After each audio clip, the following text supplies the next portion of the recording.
Hello दोस्तों, मैं रामलाल केवट आप सभी का स्वागत करता हूं मेरे YouTube चैनल केवट सर का गणित क्लास में।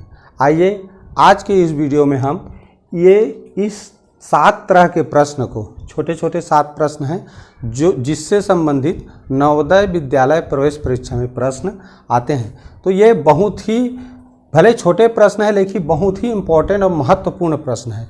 तो आने वाला 11 अगस्त को चूँकि नवोदय विद्यालय प्रवेश परीक्षा का पेपर है तो हमें इस तरह के प्रश्नों का उत्तर पता होना चाहिए। इस तरह का प्रश्न आए तो कैसे उसको हल करना चाहिए, ये इस वीडियो में बताऊंगा।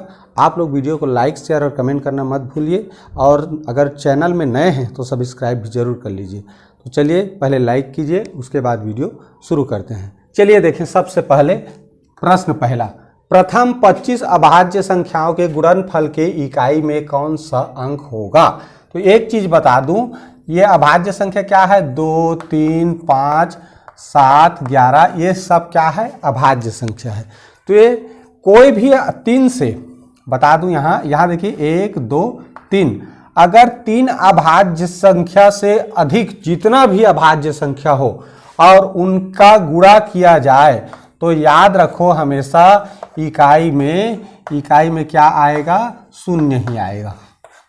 इकाई में हमेशा शून्य आता है। कब? जब 3 से अधिक, प्रथम 3 से अधिक अगर अभाज्य संख्याओं का गुणा करेंगे आपस में तो शून्य ही आएगा। क्यों आएगा बताता हूं। देखिए 2, 3, 5, 7 है, ये सब क्या है, अभाज्य संख्या है। देखियो 2 और 5 का गुणा करेंगे क्या हो जाएगा, 10 होगा। और बाकी संख्या का कितना कुछ भी आए गुणा करके, अगर हम किसी भी संख्या का 10 से गुणा करते हैं तो क्या आता है, हमेशा इकाई में शून्य आता है। मान लो ऐसे करके कोई संख्या लिख लीजिए, ठीक। अब इसका अगर 10 से गुणा करें तो क्या किया जाता है, गुणा करने की जरूरत नहीं रहता, सीधा इसको लिख देते हैं इस तरह और इकाई में शून्य लिख देते हैं। तो इसी सिद्धांत के तहत कि किसी भी संख्या का 10 से गुणा करने पर इकाई में हमेशा शून्य आता है, इसी सिद्धांत के तहत ही अगर हम 25 अभाज्य संख्याओं का गुणनफल करेंगे तो इकाई में हमेशा शून्य आएगा। क्योंकि गुणनफल में 2 और 5 भी अभाज्य संख्या है, इन दोनों का गुणा कर देने से 10 बन जाता है। बाकी संख्या का गुणा करो तो कुछ भी संख्या बनेगा, बड़ा छोटा, लेकिन 10 से जैसे ही गुणा करोगे वो इकाई में शून्य हो जाता है। ठीक है, तो ये चीज़ ध्यान रखना है, यहाँ सिद्धांत काम करता है, 10 से किसी संख्या का गुणा करने पर इकाई हमेशा शून्य हो जाता है।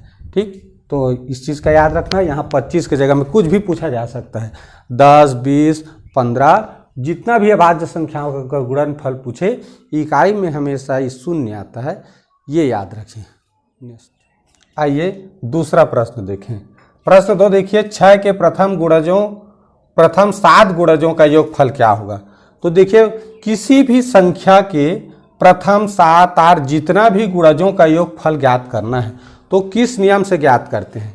देखिए ये प्रश्न लिखा है, अब उसको समझे पहले कि किसी भी संख्या के गुणज का मतलब क्या है। गुणज मतलब होता है पहाड़ा। जैसे ये 6 के 7 गुणज का मतलब 6 के 7 पहाड़ा को लिखेंगे प्रथम, यानी 6 कम 6, 6 दूनी 12, 6 3 18, 6 6 24, 6 5 30, 6 6 37, 6 7 42। इस तरह 6 के 7 तक जो पहाड़ा आया इसी का योगफल पूछा है। चूंकि इसको ऐसे लिख के जोड़ेंगे तो काफ़ी समय लगेगा, तो इसका जो सूत्र है कैसे बना है, ठीक है, ये बताते हैं। देखिए एक नियम, एक गुणनखंडन एक नियम होता है गणित का।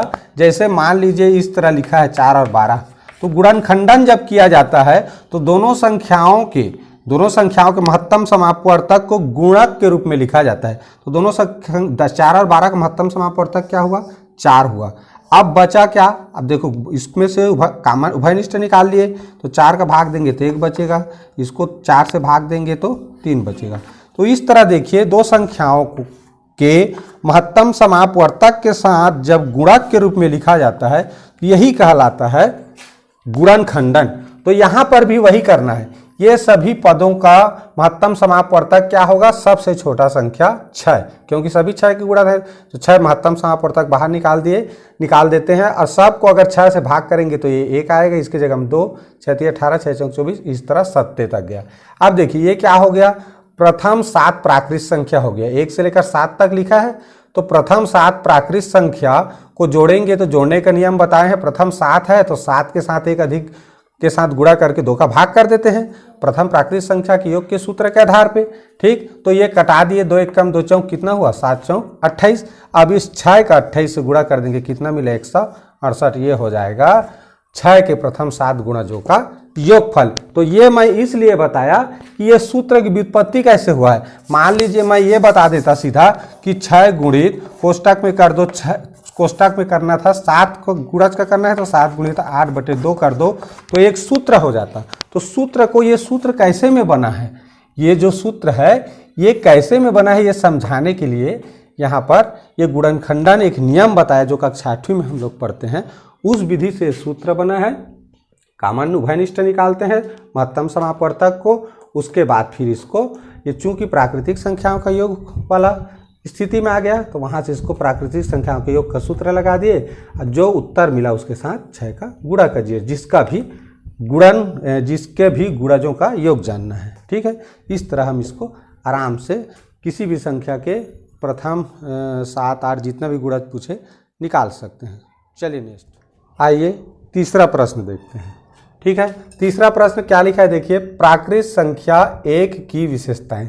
एक प्राकृत संख्याओं में एक ऐसा संख्या है जिसकी अन्य संख्याओं से कुछ अलग हट की विशेषता है, तो इसलिए इसको जानना जरूरी है क्योंकि कथन से संबंधित कुछ प्रश्न आते हैं। पिछले बार आया था शून्य के बारे में, उसी तरह 1 से संबंधित प्रश्न पूछा जा सकता है क्योंकि 1 का गुण और विशेषता बाकी अन्य प्राकृत संख्याओं से अलग है। तो वो क्या अलग गुण है, चलिए देखते हैं, ये जानना जरूरी है। ठीक है, चलिए देखें, 1 में अगर 1 जोड़ें तो 2 मिलता है, मतलब अगला परिवर्ती यानी परवर्ती संख्या मिलता है, ठीक आगे की संख्या मिलता है।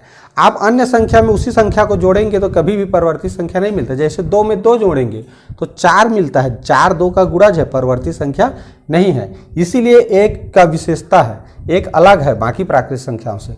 तो 1 में 1 जोड़ने पर परवर्ती संख्या मिलता है। देखिए 1 के बाद 2 आता है तो ये 1 के बाद आता है, ठीक 2, तो ये परवर्ती संख्या कहलाता है। जैसे 5 के बाद 6 आता है तो 5 का 6 क्या हो गया, परवर्ती संख्या। 1 का 1 से गुणा करें तो 1 मिलता है, वही संख्या प्राप्त होता है। आप 2 में 2 का गुणा करेंगे तो 2 प्राप्त नहीं होता, लेकिन 1 में 1 का गुणा करने से 1 प्राप्त होता है। ये इसकी विशेषता है, 1 की विशेषता। ठीक, दूसरा, 1 ना तो भाज्य संख्या है न ही अभाज्य संख्या है, ये भी ध्यान रखना है क्योंकि 2 से शुरू होता है, 2 अभाज्य है, 3 अभाज्य है, 5 अभाज्य है, 4 भाज्य संख्या है। भाज्य अभाज्य के बारे में पिछले वीडियो में बता चुके हैं, उसको देख लीजिएगा। तो 1 क्या है, ना तो भाज्य संख्या कह सकते हैं इसको, ना ही अभाज्य संख्या, क्योंकि इसके एक ही गुणनखंड है। ठीक, अगला देखिए, 1 सबसे छोटा प्राकृत संख्या भी है और सबसे छोटा विषम संख्या भी है।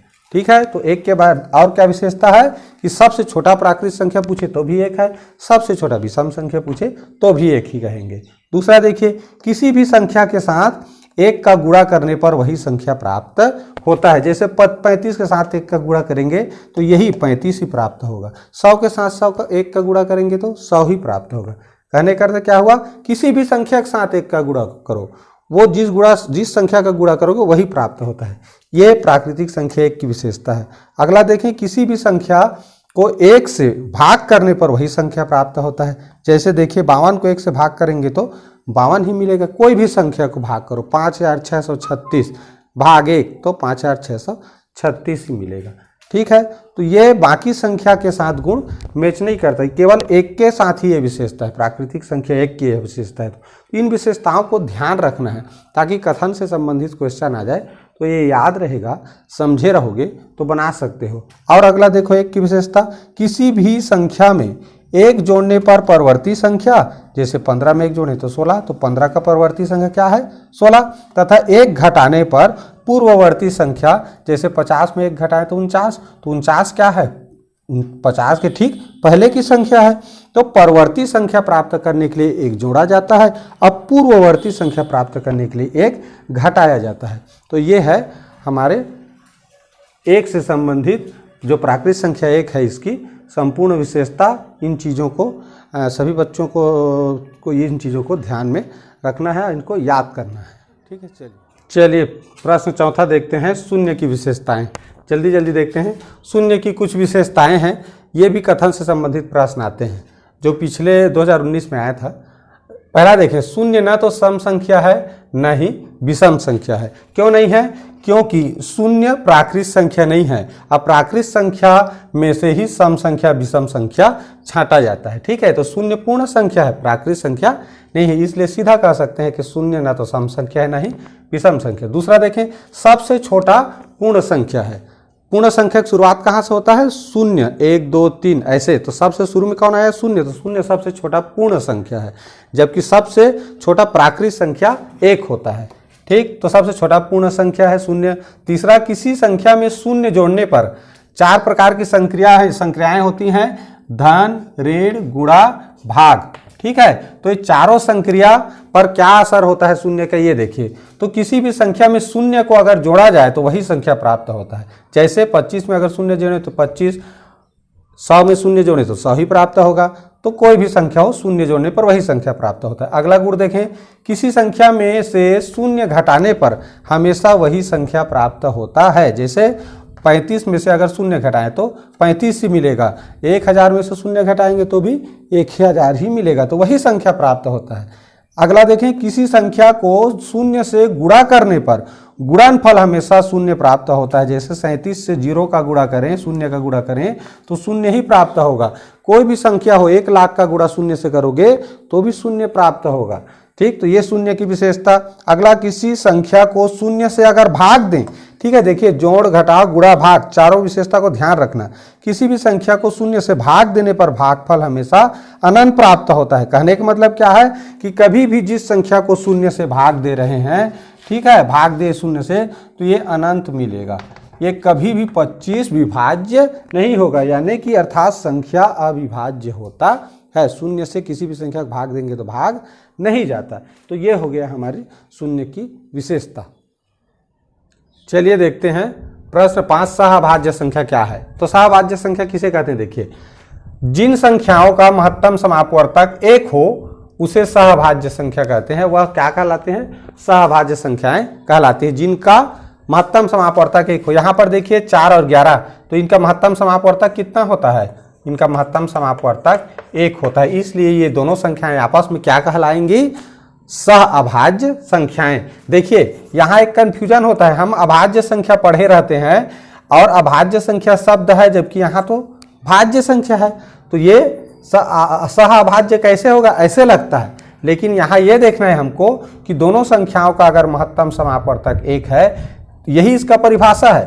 तो महत्तम समापवर्तक 1 है तो मतलब वो दोनों संख्याएं आपस में सहअभाज्य संख्याएं हैं। जैसे देखिए 9 13 का भी महत्तम समापवर्तक क्या होता है? 1 होता है, तो ये भी आपस में सहअभाज्य संख्याएं हैं। उसी तरह 21 और 19 का भी महत्तम समापवर्तक 1 है, इसलिए ये दोनों संख्याएं आपस में क्या है? सहअभाज्य संख्या का है। चलिए देखते हैं प्रश्न 6वां। ऊपर लिखा हो देखिए, 2 संख्याओं का योगफल 75 तथा अंतर 15 है, तो बड़ी संख्या क्या होगा, ये जानना है। तो पहले समझिए, 2 संख्या है मान लीजिए, अब दोनों संख्या को जोड़ें तो कितना हो रहा है? 75। ये पता है, एक संख्या है और दूसरा संख्या, इन दोनों को जोड़े तो 75 हो रहा है, ठीक। अब आगे क्या लिखा है कि दोनों का अंतर 15 है। अंतर का मतलब क्या होता है? दोनों में डिफरेंस। देखिए जैसे मैं कहूं कि 5 और 6 में कितना का अंतर है? 1 का अंतर है। तो 5 और 6 में 1 का अंतर है। इसका मतलब अगर इसको 1 कम कर दूं, 6 में 1 कम कर दूं तो ये भी क्या बन जाएगा? 5 बन जाएगा।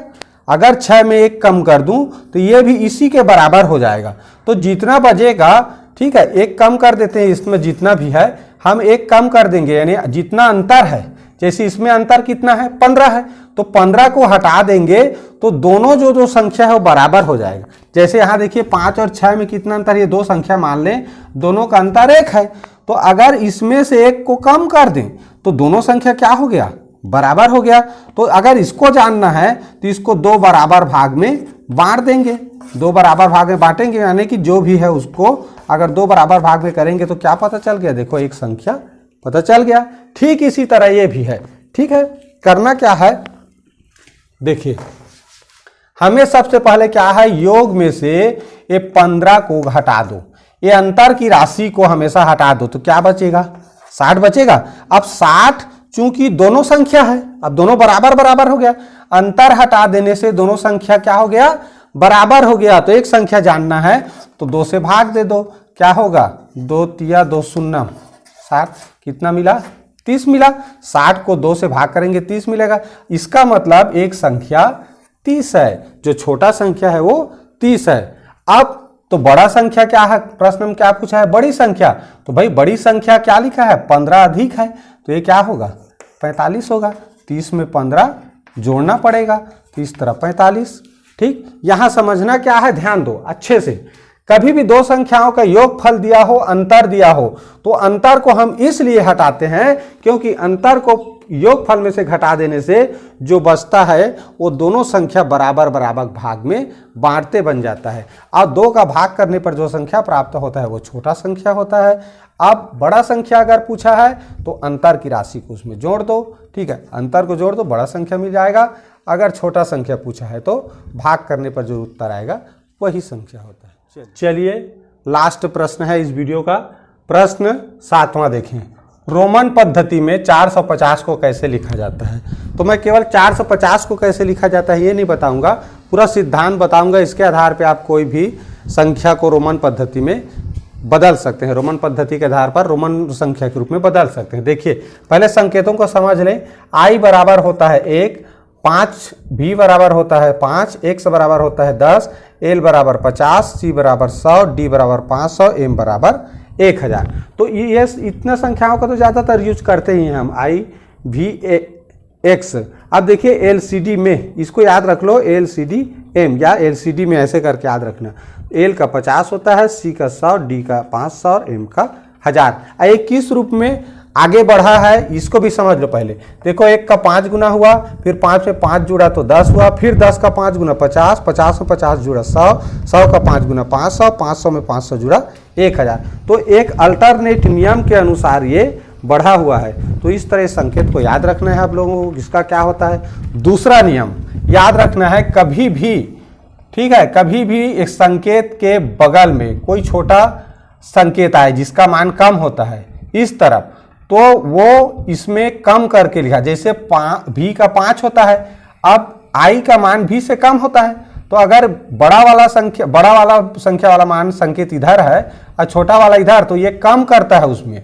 तो 5 में 1 कम है इसका मतलब, तो इसका मान 5 में 1 कम मतलब क्या हुआ 4। उसी तरह यहाँ देखिए 1 समय का 10 होता है, अब ये आई का मान 1 होता है, तो इस तरफ अगर छोटा वाला मान लिखा है तो वो उसमें कम हो जाता है इसका मान। तो 1 का 10 में 1 कम हो गया 9। उसी तरह एल का 50 होता है, 1 का 10 होता है, तो 50 में 10 कम 40। सी का 100 होता है, तो 100 में 10 कम 90। डी का 500 होता है, तो 5 ये सी का 100 होता है, तो 500 में 100 कम 400 हुआ। उसी तरह एम का 1000 होता है, 1000, 80 का 100 होता है, तो 1000 में 100 कम कर दिए 900। तो इस चीज़ को जानना है कि कोई भी संख्या में नया संकेत जब लाना है। एक और चीज़, किसी भी संकेत को हम 3 बार से ज़्यादा नहीं लिख सकते, ये चीज़ याद रखना है। ठीक है, जैसे ही 4 बार लिखने का कंडीशन बनेगा वहाँ पर ठीक अगला संकेत कौन सा है उसको लिखना है और उसमें कितना काम हो रहा है उसको लिख देना है। जैसे एक एग्जाम्पल बता रहा हूँ, जैसे यहाँ पर एल, अब ये हो गया, ये लिखा, देखिए 4 बार नहीं लिखा है, यहाँ लगातार 4 बार नहीं लिखना है। तो ये 50, 10, 10 कितना हो गया 80 हो गया, ये 80 लिखा है यहाँ तक। अब 89 लिखा है, ये 89 का संकेत है, तो ये 8 दहाई माने 80 और ये लिखा है 9, तो 80 9 89। अब यहाँ पर हम लोग 1 से नहीं लिख सकते क्योंकि 1 से लिखेंगे तो 1 से लगातार 4 बार हो जाएगा। तो यहीं पर ऐसी स्थिति जब बनता है तब एल के बाद अगला संकेत क्या है, तो सी, उसको लिखा जाता है। अब सी 100 है, अब 100 सी में 100 और 90 कितना कम है 10 कम है, तो इधर 10 का संकेत लिख दो, इसका मतलब हुआ 10 कम 100। ऐसे ही यहाँ पर ये जितना भी संख्या बनाया है उसी आधार पे बना है। ठीक है, जहाँ भी सी को 4 बार लिखने की जरूरत था वहाँ फिर एम का उपयोग करना है, जहाँ ये डी एम का उपयोग करना है, डी का उपयोग करना है। ठीक है, इन सब का। तो इस तरह से इस सिद्धांत को जानना। अब इसके आधार पे हम क्या करेंगे, मान लीजिए 450 है, इसको रोमन अक्षर में लिखेंगे तो क्या होगा 450। तो 450 देखो 450, तो ये 500 का क्या होता है, डी होता है। अब 500 का डी होता है, 500 में कितना कम है उसका संकेत है, 500 में 50 कम है, अब 50 का संकेत है तो ये हो गया 50 का एल होता है। तो ये 500 में एल कम है, ये एल का 50 होता है, इसका मतलब एल डी मतलब 450। ठीक, इस तरह हो गया। ठीक है, अब मान लीजिए और कोई भी संख्या मान लो, बोलते हैं ये डी का 500 और एल इस तरफ एल का मान डी से छोटा होता है तो ये कम को दर्शाएगा, क्या हो जाएगा 450। मान ले लिख देते हैं हम लोग 950। अब 950 का क्या होगा, तो देखो ये 1000 के करीब आ गया है तो 1000 के क्या होता है, एम होता है। कितना कम है, 50 कम है, तो 50 का क्या होता है, एल। तो ये हो जाएगा 950 का संकेत। ठीक है, इस तरह हम रोमन पद्धति में किसी भी भारतीय संख्यक पद्धति को बदल सकते हैं। वीडियो देखने के लिए बहुत बहुत धन्यवाद।